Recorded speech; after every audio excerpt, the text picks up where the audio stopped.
BodyViz takes real human anatomy and renders medical images into interactive 3D models.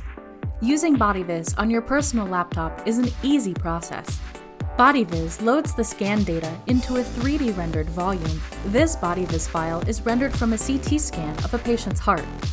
You can maneuver through the BodyViz file and navigate the 3D volume by using an Xbox controller, your mouse, or touch features.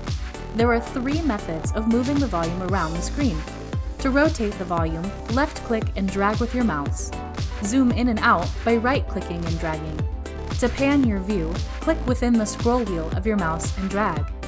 If you're using a trackpad without a second or third button option, pressing the Z key on your keyboard while clicking and dragging the volume also allows you to zoom. Pressing the X key while clicking and dragging pans the volume across the screen. Each file automatically opens with the View menu on the left side of the screen. This panel can be hidden or unhidden using the Expand or Collapse chevron on the right side of the panel. With this menu, you can observe the given anatomy with different pre-selected dissection settings applied. Let's explore the View menu and its features. Groups act as containers to organize views and are named according to the content they host. Groups can be expanded or collapsed to show or hide their respective views. Within each group, multiple views have been carefully created to act as an interactive dissection lab and enhance the active learning module. Clicking on a view instantly configures the 3D patient data to show pre-selected settings that optimize dissections. These settings may change the color of the volume, annotation pins and labels, tissue density, cross-sections, and orientations in space. Each view reveals important features of the anatomy with a simple click.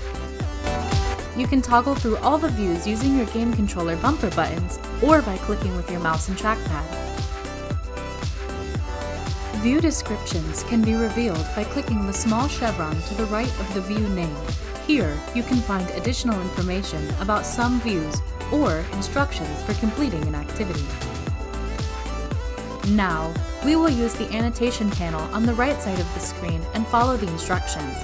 On the left side of each annotation box is a bullet. Clicking this bullet will toggle the leader line on and off for the appropriate orb. To begin editing the annotation boxes in the Labeling Activity view, click the pencil icon on an annotation box.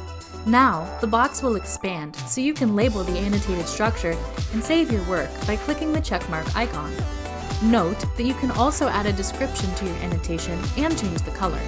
You can then check off each term from the activity list as you fill out the annotations. Depending on your classroom, you may want to submit your work as screenshots or export your answers as text files to receive a grade.